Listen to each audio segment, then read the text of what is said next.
Good evening. Over the last few weeks, expert after expert and politician after politician has told us that the biggest crisis threatening South Africa's economy right now is Eskom. You know firsthand how big a problem this is. You've experienced load shedding and discovered how difficult it is to live an ordinary life without electricity. Perhaps more importantly in the longer run, how it is nearly impossible to work and produce and employ people without power. But Eskom is also a parastatal that may appear to have multiple constituencies. There are different groups of people who want different things to happen, and sometimes they want those things to happen in different ways.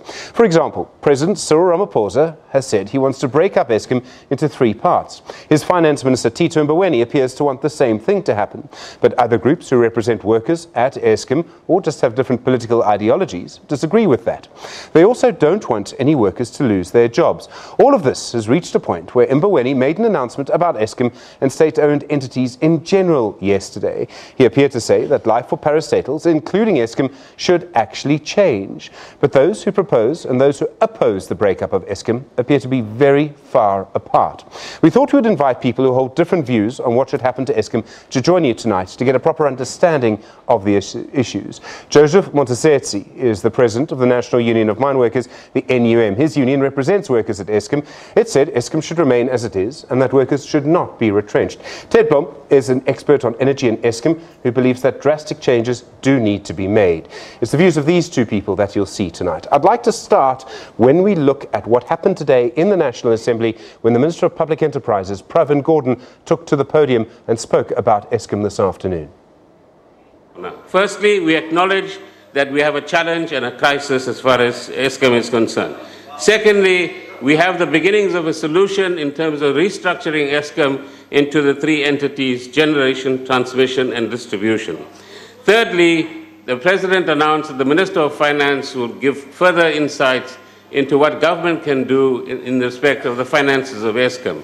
So yesterday you heard the answer to that particular point: 23 billion rands a year for the next 10 years, and there are other mechanisms that are still being considered, and once they are ready and prepared, we will actually ensure that those are actually announced. Fourthly, he also announced a committee of ministers that actually met this morning to work out what is it that we do on an urgent basis in addition to what Eskom is doing itself and what we are doing as a department. Pravin Gordhan speaking in the National Assembly today. Well, let's get going then. Ted Blom, I'd like to start with you. Can you please make the case, why should Eskom be broken up or changed in an important way? Okay, so Eskom was initially interfered with in 2001.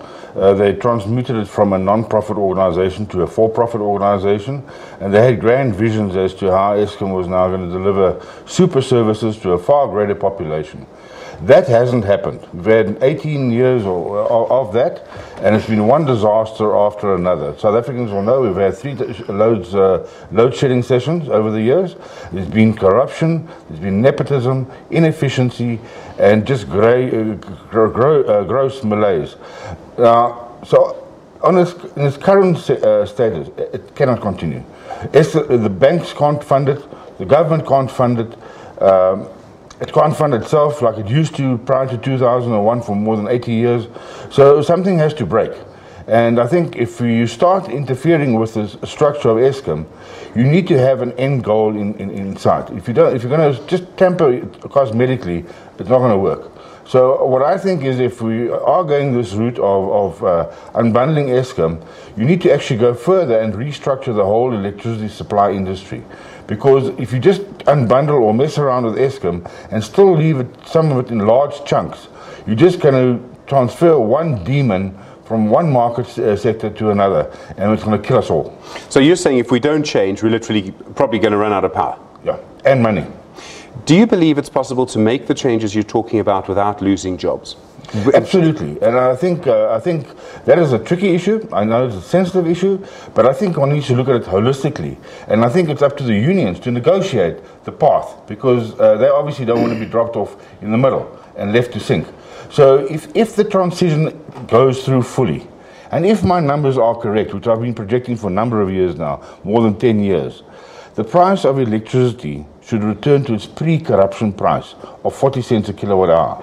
If we do that, we revive more than 3 million jobs that have been culled in the last 10 years by this bad behavior from Eskom. So what needs to be done is the exit of the people from Eskom needs to be managed, and they need to be transmuted into the growth economy, the 3 million new jobs, and somehow or other they need to find each other along that way. It can only work if there's trust. Joseph Montesesi from the National Union of Mineworkers, president of the NUM. Your union has said publicly the status quo should remain, or the board should resign, or the status quo should remain. Eskom has huge debt. It seems almost too big to manage. It certainly doesn't seem to be working for the country. Why should it stay as it is? Okay, thank you very much, Steve, and my friend here. You know, we are operating from a mandate of workers, but I want to say that there has been Eskom, even before 1995. There was Eskom, and Eskom has always been viable and working very good. It has trained a lot of professionals in the field of engineering and other skills. And we believe that the problem with Eskom, it is not about the structure itself. The problem with Eskom is the management of Eskom, how they run the entity. There's a lot of corruption. Even this morning, while I was listening to SAFM, to the Zondo Commission, there was a Chinese company which has been given a lot of corrupted kind of tender there. So you can divide Eskom into 3 entities.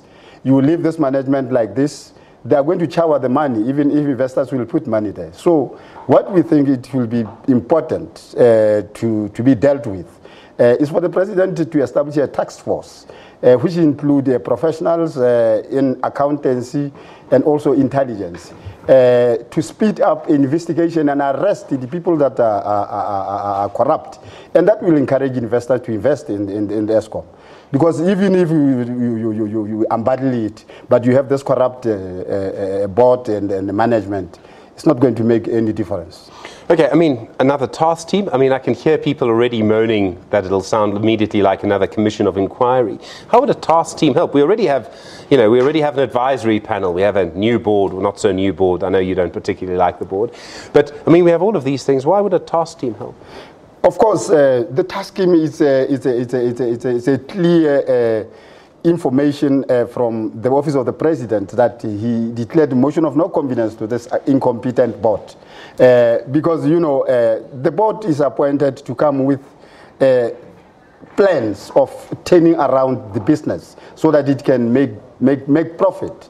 But then how do we reach 419 billion and debt with an entity that have professionals, people who have skills that can run? They cannot run the entity to 419 billion. Something must be done. You need skilled people, irrespective of race, irrespective of political affiliation, and people that can be able to, I was listening to the news from China.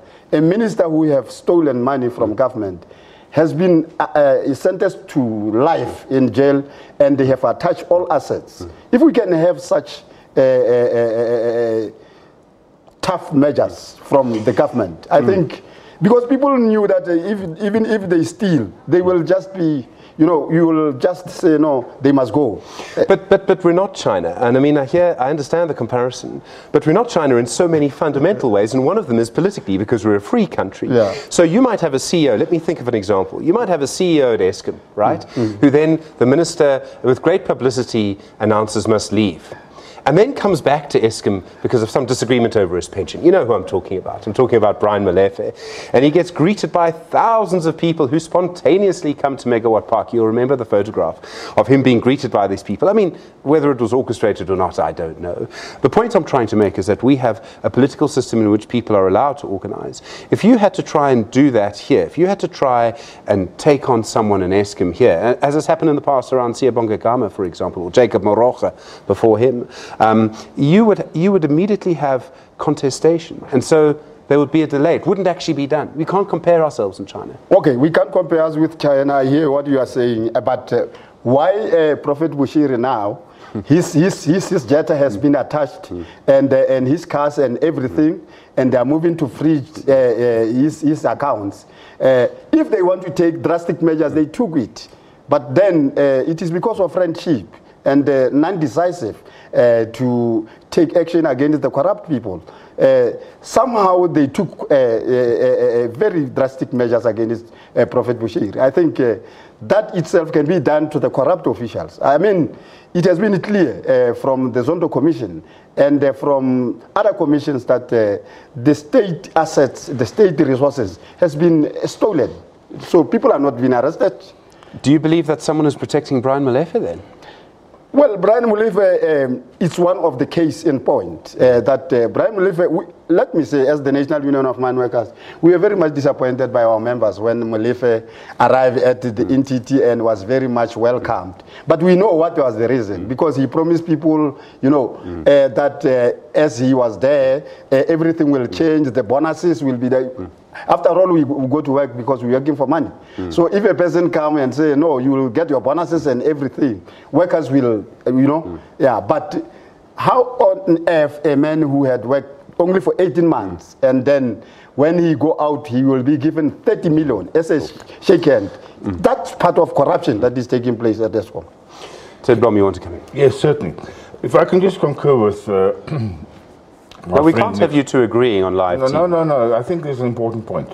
And that is, what's happened at Eskom in the last year is they've appointed this, as I agree with my friend here, a board that's not competent. But effectively, they've appointed 3 people to run the organization: the chairman, the CEO, and the COO. If there is gross corruption, as I think we all believe there is in Eskom, I have evidence every day coming to me of gross corruption at all levels, at all 400 sites, from the top to the bottom, from the east to the west. 3 people sitting in executive offices at Megawatt Park ain't going to sort out the problem. And that, I think, is where I have commonality with Mr. Montesesi, that not enough is being done. This government is not serious. It hasn't got the political will to sort out the corruption. Okay, so the corruption is important. I think everyone will accept that. And I think everyone will, I think it will be difficult to disagree with the view that there is still corruption at Eskom. I mean, we'll need to investigate that. No one's made a finding, but that's where we are. That would be a percentage of the problem, but it's not the entire problem. There are other problems. You will know, Mr. Montesesi, that the World Bank says that Eskom is overstaffed by quite a large proportion, in fact. It would say that thousands of workers, your members, should lose their jobs. Do you disagree with the World Bank, or do you disagree with their bona fides in terms of their report? No, I won't agree with the World Bank, because those are the people that are funding people, even if they are very dangerous because of the structural adjustment program, which they make countries to be their slaves. But I think as representatives of the workers, we need to be engaged in time, you know. If this thing of Eskom and bundling and so on, we have been engaged in time, taken through to understand what does this mean in terms of job security, in terms of the efficiency of the business itself, how it's going to run, in terms of how this is going to link with the private sector. Because one element here is the issue of IPPs, because the minister is very clear that these 3 entities, and there are 4 entities again here, because Eskom will remain as a holding company, then it will have transmission, distribution, and generation underneath, and they will have boards and CEOs, and more money are going to be spent on these boards. But that will be a tiny proportion. I mean, I realize it will be money, but it will be a tiny proportion of the actual money. The point is, isn't Eskom too big? Well, we don't believe in a big Eskom, because if it is big, okay, Steve, let's agree, it is big. How do you now establish 4 entities, which will have 4 executives, if it is big? You know, we know the unbundling, Steve. I was working for Anglo Gold Ashanti when it was unbundled in 1998 from the entire Anglo American. Where is Anglo Gold today? It is left with 1 shaft. Mpone is gone. Goldfields was unbundled to become Sebanya and so on. Where is it? Now we are facing 6,000 workers that are going to be retrenched by Sebanya. So unbundling always is restructuring. It comes with casualties of job losses. That's why we oppose it. Okay, Telkom 10 years ago, if you had to phone a telecom office, I mean, you felt depressed for a day, right? If the service was not good. Now, telecom is seen as, you know, has really improved and it's really cut down the number of workers. Why shouldn't we as South Africans get the kind of energy service from Eskom that we now get from telecom? Yes. Telkom, you know that it employed more than 100,000. And now it employs, I think, 7,000. You know?